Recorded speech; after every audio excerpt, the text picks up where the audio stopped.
Hello students, I welcome you all on the online platform of Competition Guru Coaching Institute. स्वागत करता हूँ एक बार फिर से आप सभी का हमारी बैंकिंग अवेयरनेस के लेक्चर में।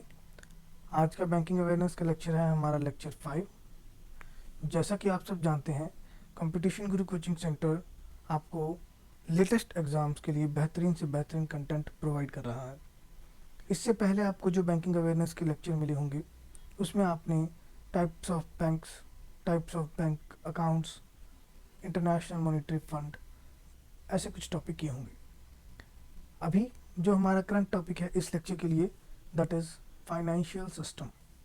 फाइनेंशियल सिस्टम, देखिए कोई भी आपका बैंकिंग सिस्टम का, बैंकिंग कंपनीज का कोई भी एग्ज़ाम हो, बैंकिंग एग्ज़ाम हो या कोई भी ऐसा एग्ज़ाम जिसमें आपको इंडियन इकॉनमी का सिलेबस पूछा जाएगा, वहाँ पे आपको एक मोस्ट इम्पॉर्टेंट टॉपिक देखने को मिलेगा, financial system in India. India में फाइनेंशियल सिस्टम कैसे चल रहा है, किस तरीके से चल रहा है, ऐसा आपको एक टॉपिक देखने को मिलेगा। देन अगर हम बात करें आज के लेक्चर में, हमने यही डिस्कस करना है कि इंडिया में फाइनेंशियल सिस्टम किस तरीके का है, कैसे वर्क करता है और क्या क्या चीज़ें उसमें कवर होती हैं, कौन से इंस्टीट्यूट्स कवर होते हैं, ताकि हमें एक इंसाइट मिल जाए कि ये टॉपिक क्या है और देन हम इस टॉपिक से रिलेटेड किस टाइप के क्वेश्चन पूछे जाते हैं बैंकिंग के एग्ज़ाम में, उसके बारे में डिस्कस करेंगे। तो चलिए शुरू करते हैं बिना किसी देरी के हमारा आज का lecture, financial system in India. तो देखिए, जैसा कि आप सभी स्क्रीन पर देख पा रहे हैं, जो इंडिया का फाइनेंशियल सिस्टम है वो आपका कुछ पार्ट्स में डिवाइडेड है, कुछ सेक्टर्स में डिवाइडेड है, या हम कहेंगे सेगमेंट्स में डिवाइडेड है। मतलब कुछ हिस्सों में बटा हुआ है, 3 हिस्सों में मेन बटा हुआ है, financial institutions, financial markets and financial products. Financial institutions वो इंस्टीट्यूशंस जो फाइनेंशियल सिस्टम को मैनेज कर रहे हैं या फाइनेंशियल सिस्टम के ऑपरेशंस को ऑपरेट कर रहे हैं। Alright, then financial market, financial market where the investors and borrowers और lenders and borrowers can meet. ठीक है, जैसे कि money market, debt market, capital market, forex market. ठीक है, और फाइनेंशियल प्रोडक्ट्स, प्रोडक्ट्स मतलब वो इंस्ट्रूमेंट्स जिनकी हेल्प से फाइनेंशियल मार्केट में जो एक्सचेंज है वो हो रहा है, loans, deposits, bonds and equities. ठीक है, तो टेंशन नहीं लेनी आपने किसी ने भी, क्योंकि बहुत ज़्यादा ये थोड़ी फाइनेंशियल टर्मिनोलॉजी जो है वो थोड़ी टफ है, बट बहुत ही हम धीरे से और आराम से ये टॉपिक करेंगे कि किस तरीके से कंप्लीट होगा हमारा ये टॉपिक, और अकेली अकेली चीज़ का आपको मीनिंग भी समझ आ जाएगा। बस ध्यान से आप इस वीडियो को देखिए और एंड तक देखिए इस वीडियो को, ताकि प्रॉपर आपको एक एक टर्म्स का मीनिंग पता चले। तो देखिए, जैसे कि इसमें काफ़ी टर्म्स आ रही हैं। फाइनेंशियल इंस्टीट्यूशंस में आपके बैंक्स आते हैं जो फाइनेंशियल इंटरमीडियरी के रूप में काम करते हैं, म्यूचुअल फंड्स आते हैं, इंश्योरेंस कंपनीज आती हैं, और भी बहुत सारे इंस्टीट्यूट्स हैं, वो हम वन बाय वन फर्दर करते हैं। फाइनेंशियल मार्केट, फाइनेंशियल मार्केट, इसका आपको मीनिंग अच्छे से समझना है। देखिए मार्केट क्या होता है, सबसे पहला क्वेश्चन तो माइंड में यही आता है कि मार्केट क्या होता है। मार्केट में हम कह सकते हैं एनी प्लेस फिजिकल और virtual where the buyer and seller can exchange something। ठीक है, तो मार्केट क्या होता है, सिर्फ मार्केट का मीनिंग बता रहा हूँ, फाइनेंशियल मार्केट का नहीं। मार्केट क्या होता है, कोई भी ऐसा प्लेस, चाहे वो फिजिकल हो चाहे वो वर्चुअल हो, मतलब चाहे वो आपका फिजिकल प्लेस है जहाँ आप जा सकते हैं, जिसको देख सकते हैं, छू सकते हैं। ठीक है, जैसे आप बच्चे जो भी इस वीडियो को देख रहे हैं, आप जो भी किसी भी सिटी में बिलोंग करते हैं, तो वो आप अपने कोई मार्केट का नाम सोच लीजिए। ठीक है, कोई गांधी बाज़ार, कोई रानी झांसी मार्केट, सदर बाज़ार एक्सेट्रा। तो ऐसे जो फिजिकल मार्केट होते हैं। वर्चुअल मार्केट जो हमारे ऑनलाइन मार्केट होते हैं, जैसे Amazon.com है, Flipkart.com है, ठीक है, या आपका eBay है। तो ये सारे आपके जो है वर्चुअल मार्केट्स हैं, जहाँ पे बायर एंड सेलर्स आपस में एक्सचेंज करते हैं। ठीक है, तो मार्केट क्या होता है, चाहे कोई भी ऐसी जगह, जब चाहे वो फिजिकल हो चाहे वो वर्चुअल हो, जहाँ पे बायर्स और सेलर्स मिलके एक्सचेंज प्रोसेस को कंप्लीट कर सकते हैं, वो होती है हमारी market, only market. Now financial market. Financial market क्या होता है, जहाँ पे बायर एंड सेलर की जगह हम क्या वर्ड यूज करेंगे, लेंडर एंड बोरोवर। लेंडर क्या होता है, जो पैसे लोन पे देगा, लोन देगा, और बोरोवर लोन लेगा, बोरोवर जो है वो लोन लेगा। ऑल राइट, देन तो हम फिर उसके बाद देखते हैं, उसके बाद हम किस बारे में स्टडी करेंगे। उसके बाद हम स्टडी करेंगे कि हमारे फाइनेंशियल सेक्टर के रेगुलेटर्स कौन कौन है, जो हमारा सारा फाइनेंशियल सिस्टम है उसको रेगुलेट कौन कर रहा है। ठीक है, फाइनेंशियल सिस्टम के रेगुलेटर्स में 3 मेन रेगुलेटर्स के नाम आते हैं, वो है RBI, reserve Bank of India, SEBI, securities and exchange board of India, and IRDA, insurance regulatory and development authority. ठीक है, अब इनको अलग अलग क्यों किया गया है, क्योंकि ये तीनों क्यों संभाल रहे हैं, ये पूरे मनी मार्केट और कैपिटल मार्केट या जितने भी हमारा फाइनेंशियल सिस्टम है उसको ये रेगुलेट कर रहे हैं। हमें पता है आरबीआई हमारे कंट्री का सेंट्रल बैंक है, तो ये सारे बैंक्स को रेगुलेट कर रहा है। सेबी कैपिटल मार्केट और म्यूचुअल फंड्स को रेगुलेट कर रहा है, और आईआरडीए इंश्योरेंस कंपनीज को रेगुलेट कर रहा है। अब आपके माइंड में ये क्वेश्चन आ रहा होगा कि सर फाइनेंशियल सिस्टम की बात कर रहे हैं, पैसे का लेन देन होगा, तो बैंक्स में भी पैसे का चलो लेन देन होता है, कैपिटल मार्केट मतलब स्टॉक मार्केट में भी आपका पैसे का लेन देन होता है, म्यूचुअल फंड भी आपने कभी ना कभी नाम सुना होगा, म्यूचुअल फंड में भी ऐसा कुछ होता है। ठीक है, आपने वो एडवर्टाइजमेंट सुना होगा कि that mutual fund are subject to market risk, TV पे बहुत आता है, तो उसका भी मीनिंग करेंगे वन बाय वन कि म्यूचुअल फंड क्या होते हैं या कैपिटल मार्केट क्या होता है। पर आपके दिमाग में आ रहा होगा सर इंश्योरेंस कंपनी भी पैसा लोन पे लेती हैं या देती हैं, तो हाँ जी, इसका जवाब हाँ है, इंश्योरेंस कंपनीज भी पैसा लोन पे लेंगे या देंगे, क्योंकि आपने जो अपनी इंश्योरेंस की किस्त जमा करवाई, ठीक है, मान लीजिए आपकी मोटर, आपके पास बाइक है या कार है, आपने बाइक या कार का इंश्योरेंस करवाया, और हो सकता है उस साल, ठीक है, मान लीजिए अभी कौन सा ईयर चल रहा है, 2021 2022 2021-22 वाला ईयर चल रहा है, इस साल आपकी बाइक का एक्सीडेंट ही ना हो या आपकी कार का एक्सीडेंट ही ना हो। चलो अच्छी बात है, मिसहैपनिंग होनी भी नहीं चाहिए। तो जब अगर ऐसा कुछ नहीं होगा, तो फिर आपने जो इंस्टॉलमेंट जमा करवाई थी, जो आपने प्रीमियम जमा करवाया था, किस्त जमा करवाई थी इंश्योरेंस की, वो आपकी लैप्स हो जाएगी, तो वो इंश्योरेंस कंपनी की कमाई हो जाएगी। तो इंश्योरेंस कंपनी अपनी कमाई में से कंपनीज को आगे लोन प्रोवाइड करते हैं, तो इंश्योरेंस कंपनीज भी फाइनेंशियल सिस्टम का हिस्सा है। देन है banking in India. First point हमारा, फाइनेंशियल सिस्टम में बैंकिंग जो कि आरबीआई की तरफ से रेगुलेट होते हैं। Banking in India, banking in India को हम 2 तरीके से पढ़ेंगे।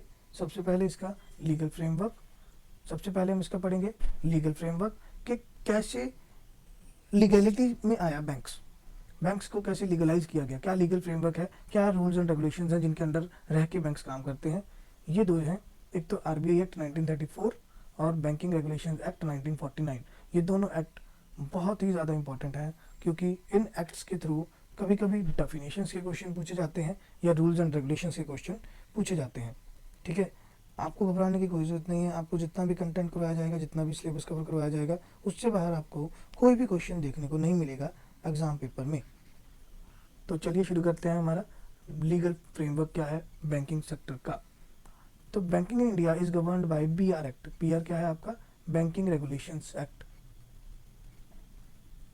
तो जो आपका फाइनेंशियल सेक्टर है, सॉरी जो बैंकिंग सिस्टम है आपका, वो उसको कौन गवर्न करता है, उसको उसका पालन करता कौन है, banking regulation act 1949 and RBI act 1934।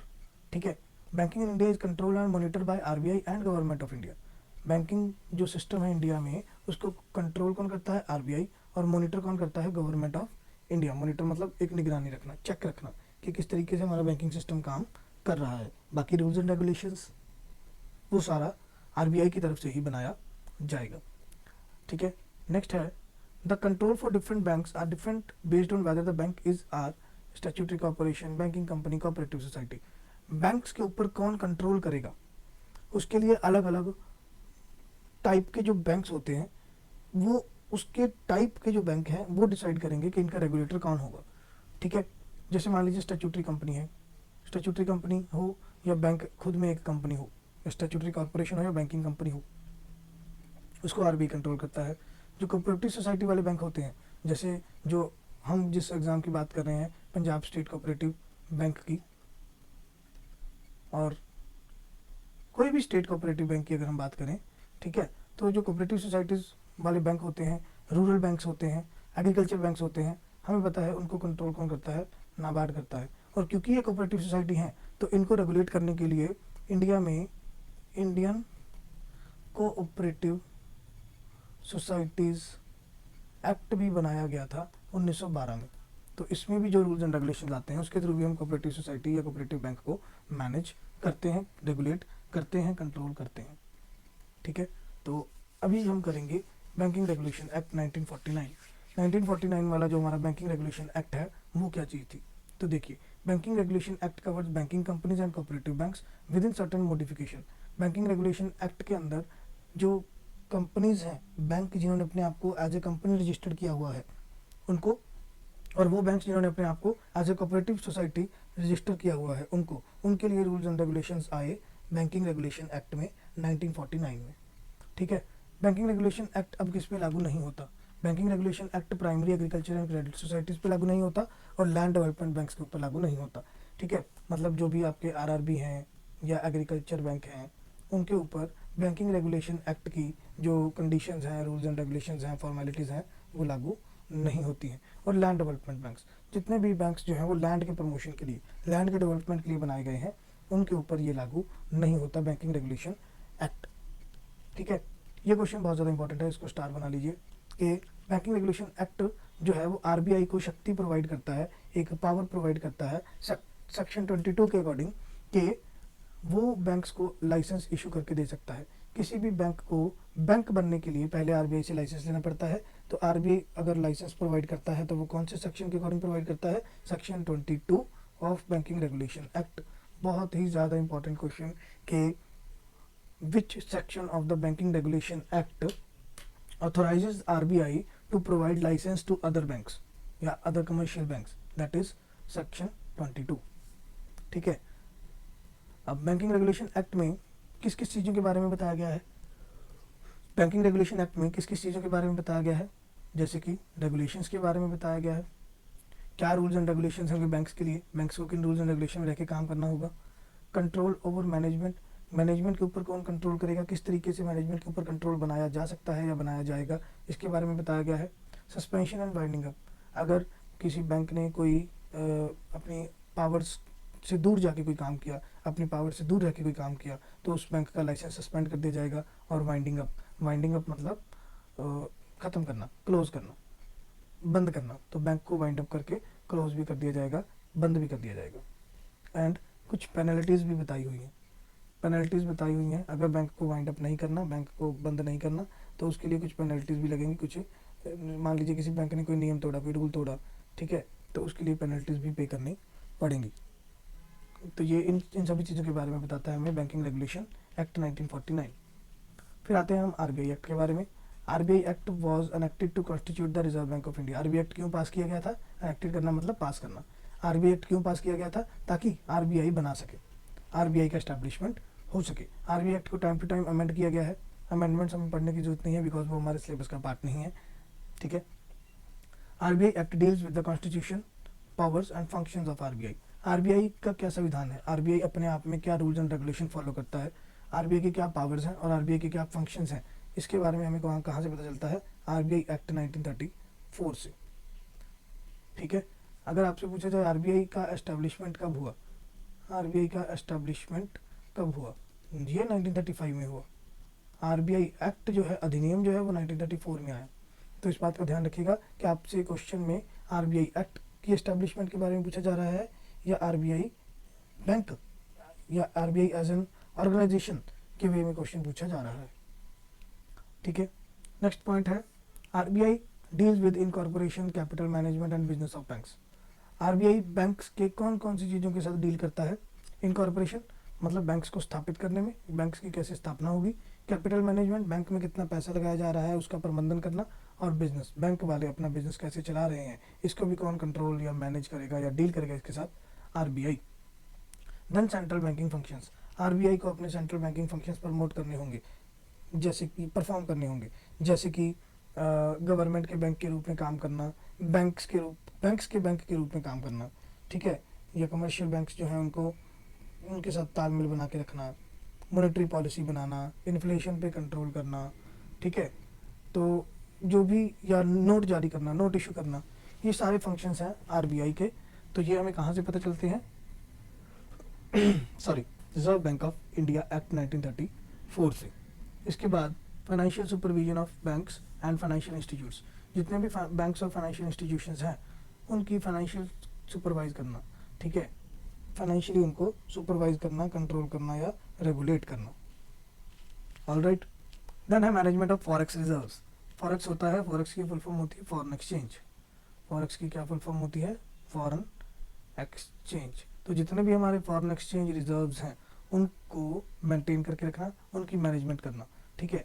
जैसे मान लीजिए इंडिया का कोई व्यापारी है, उसने फॉरेन में कोई प्रोडक्ट बेचा, तो उसे वहाँ से मान लीजिए डॉलर में पेमेंट रिसीव हुई, ठीक है, डॉलर में पेमेंट रिसीव हुई, तो वहाँ फॉरेन का एक्सचेंज मतलब फॉरेन की करेंसी इंडिया में आई, तो उसको कौन मैनेज करेगा? आरबीआई ही मैनेज करेगा। देन है controlling functions. Sorry, controlling functions में क्या होगा? आरबीआई बैंक रेट बनाएगा, बैंक्स का ऑडिट करके आएगा, बैंक्स के अकाउंट्स को चेक करेगा, अगर कोई वायलेशन हुआ है तो पेनल्टी इम्पोज करेगा। तो ये कुछ फंक्शंस हैं आरबीआई के according to RBI act of 19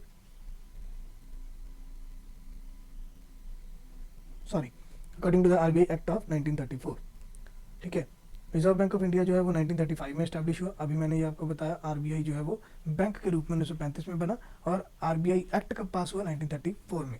banking regulation act 1949 बनाया गया, जिससे आरबीआई को और ज़्यादा शक्तियाँ मिल गई, ठीक है, आरबीआई को और ज़्यादा शक्तियाँ मिल गई, और आरबीआई के मद्देनज़र और बैंक्स बनाए गए, नए बैंक्स बनाए गए। 1949 के बाद, 1949 के बाद कई बैंक्स का आपस में मर्जर हुआ, विलय हुआ और अमलगमेशन हुआ कई बैंक्स का, और बैंक्स को परमिशन दी गई कि आप अपनी नई ब्रांचेस बना सकते हो।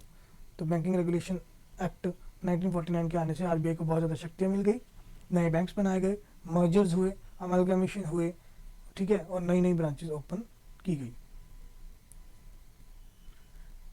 बैंक्स की। क्लियर है? And banking regulation act 1949 gave RBI powers to regulate, supervise and develop the banking system in India. Banking regulation act ही है 1949 वाला जो आरबीआई को पावर देता है कि वही रेगुलेट करेगा, वही सुपरवाइज करेगा और वही डेवलप करेगा इंडिया में बैंकिंग सिस्टम को, ठीक है। क्लियर है? इसके बाद अब जो रिजर्व बैंक ऑफ इंडिया है हमारा, उसके क्या क्या फंक्शंस हैं अभी हमने पढ़े हैं। वो रेगुलेटर के रूप में काम करेगा, सुपरवाइजर के रूप में काम करेगा, और फैसिलिटेट मतलब हेल्प करेगा बाकी इंडिया के बैंक की, जो कमर्शियल बैंक्स हैं, आरआरबी हैं, एग्रीकल्चर बैंक्स हैं या कोऑपरेटिव बैंक्स हैं, फॉरेन बैंक्स हैं, तो इन सभी को फैसिलिटेट करेगा। रेगुलेट करना मतलब उनके लिए रूल्स एंड रेगुलेशन बनाएगा, और सुपरवाइज करना मतलब उनके ऊपर निगरानी रखेगा। तो ये फंक्शंस हैं आरबीआई के, ठीक है। तो ये हमारे लेक्चर का पार्ट 1 कंप्लीट होता है यहीं पर, जिसमें हमने फाइनेंशियल सिस्टम का एक ओवरव्यू देखा। जनरल सेंस में हमने फाइनेंशियल सिस्टम का मीनिंग पढ़ा, जिसमें फाइनेंशियल इंस्टीट्यूट्स आए, फाइनेंशियल मार्केट आया और फाइनेंशियल प्रोडक्ट आए, ठीक है। फिर हमने फाइनेंशियल मार्केट के बारे में समझा कि फाइनेंशियल मार्केट में कौन कौन से इंस्टीट्यूट्स काम करते हैं, किस किस तरीके से काम करते हैं, उनको रेगुलेट कौन करता है, ठीक है, ये कौन से एक्ट बनाए गए हैं उनकी रेगुलेशन के लिए। ऑलराइट, और हमने बैंकिंग रेगुलेशन एक्ट 1949 और आरबीआई एक्ट 1935 पढ़ा, और अब हमने ये देखा कि आरबीआई के सेंट्रल बैंक होने के रूप में कौन कौन से फंक्शंस हैं, रेगुलेटर फंक्शंस हैं, सुपरवाइजर फंक्शंस हैं और फैसिलिटेटर फंक्शंस हैं। ऑलराइट, तो मैं ये आशा करता हूँ कि आपको आज का लेक्चर अच्छा लगा होगा और आपने नई नई चीज़ें सीखने को मिली होंगी। जब भी आपको कोई चीज़ ना समझ आए, आप वीडियो को पॉज करके दोबारा वीडियो देखिए। फिर भी अगर कुछ ना समझ आए तो आप कमेंट सेक्शन में कमेंट कर सकते हैं, अपना क्वेरी जो है या जो भी आपका डाउट है वो आप कमेंट सेक्शन में डाल सकते हैं। आपके क्वेरीज का साथ के साथ आपको आंसर दिया जाएगा। तो मिलते हैं नेक्स्ट लेक्चर में, जो कि हमारा रहेगा फाइनेंशियल सिस्टम पार्ट 2। आज के लिए हमने किया है फाइनेंशियल सिस्टम पार्ट 1। तब तक के लिए गुड बाय, टेक केयर।